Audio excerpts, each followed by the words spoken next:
Mitocôndrias, que palavrão é esse? O que vocês precisam saber disso, né? Então, mitocôndria, o que ela é? Ela é uma organelazinha, ela é uma partinha dentro da sua célula, principalmente das suas células musculares, que vai fazer a geração de energia. A gente come, é como se a gente fosse colocar gasolina dentro do corpo, para o seu corpo queimar essa gasolina. A gasolina é o combustível. E o nosso tanque são os nossos músculos, a nossa reserva aí, primeira são os músculos, depois o fígado. E a nossa vela que vai queimar esse combustível são as mitocôndrias, tá? Eu espero que com essa analogia fique um pouco mais fácil. A nossa mitocôndria é como se fosse a nossa caldeira dentro dos músculos que vai fazer vocês terem energia e principalmente queimar gordura, tá?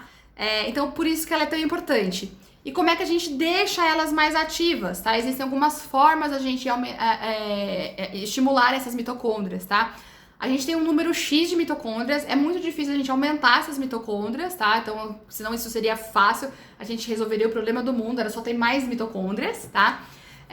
A única estratégia que a gente tem hoje, que a gente sabe que é comprovado que aumenta a mitocôndria, e é pouco, mas aumenta, é o jejum, o aeróbico em jejum, tá? O jejum intermitente lá da manhãzinha, você fazer um treino leve a moderado, prolongado, 40 a 60 minutos de manhã, vai fazer aumentar um pouquinho aí suas mitocôndrias. Tirando isso, você pode deixá-las um pouco mais saudáveis, como respirando, tá?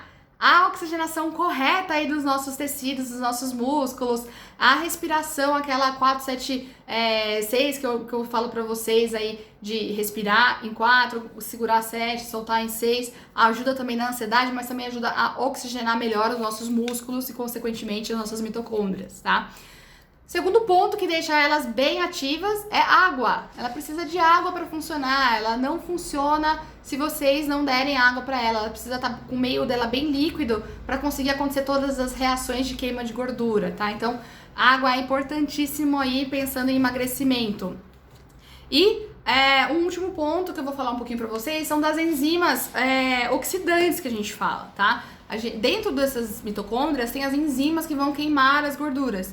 E elas são muito dependentes de zinco, selênio, cobre e magnésio, tá? São 4 minerais que precisam ter em grande quantidade dentro da mitocôndria e que estão presentes nas castanhas, tá? Eu também não gosto de castanha, do paladar, mas eu como, porque eu preciso manter minha saúde mitocondrial em dia, tá? Então essas enzimas são importantíssimas nesse processo de queima de gordura e tá lá dentro das nossas mitocôndrias.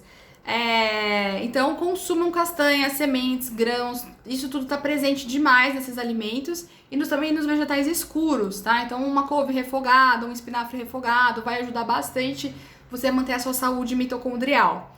Um outro ponto muito importante é a utilização de coenzima Q10, tá? Coenzima Q10 a gente tem mais em cebola, aspargo, esses alimentos que não são tão assim presentes no cotidiano, principalmente em grande quantidade, tá?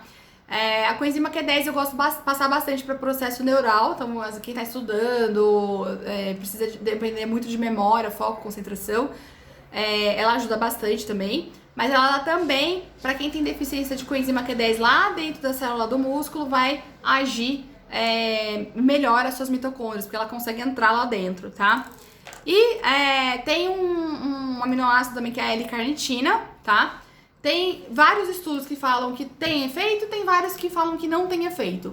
Ela tem efeito para quem tem deficiência. Como é que a gente sabe se você tem deficiência de L-carnitina? Não sabe. Tá? Não tem ainda um exame que a gente consiga fazer assim, acessível, fácil, para saber se você tem deficiência de L-carnitina, tá? Às vezes, o que eu falo? Vai lá, compra, usa e vê se funciona pra você, tá? Se sua mais, faz mais xixi, se o treino rende, se a perda de peso tá sendo um pouquinho maior, tá? Aí, se você sabe que isso tá acontecendo, foi depois da L-carnitina, você sabe que você tem um pouquinho de deficiência, tá? Mas também, não adianta usar uma mega dose de L-carnitina. Ela entrou dentro da mitocôndria, saturou, encheu a mitocôndria ali com a L-carnitina, já era, acabou, tá? Não adianta usar mais do que deveria, porque não faz efeito. Vai pro xixi, tá? Seu xixi vai ficando mais caro. Mas às vezes vale a pena você testar aí pra ver se vai funcionar pra vocês, tá bom?